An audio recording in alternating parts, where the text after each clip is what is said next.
It's Fernando de Fuente, and I will be showing you how to use Matlab to plot 3D functions. So the first thing you should see when you open the program is the command window. Here we can do just any kind of normal computation. So Dan Rockwell, who is my hands over there, can show you if you type in 1 plus 2 and hit enter, it should give you 3. Matlab can be kind of a glorified graphing calculator, so it's very helpful. So if we want to plot a 3D function where x cosine of t, y equals sine of t, and z equals t, this is what Matlab needs to see.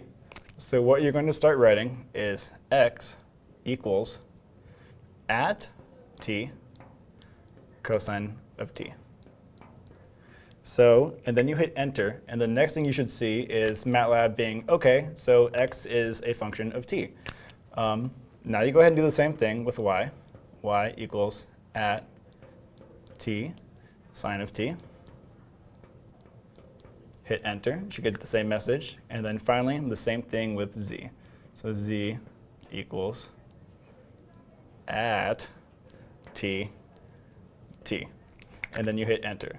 And then finally, the last thing you want to do to see the plot is type in f plot 3 x, comma, y, comma, z. And you hit enter. And next thing you should see is your plot. So if you want to, you can make it bigger. You can kind of move it around and rotate around it if you want to better, as well as zoom out and stuff like that. And that is plotting your 3D function in a nutshell. Thanks.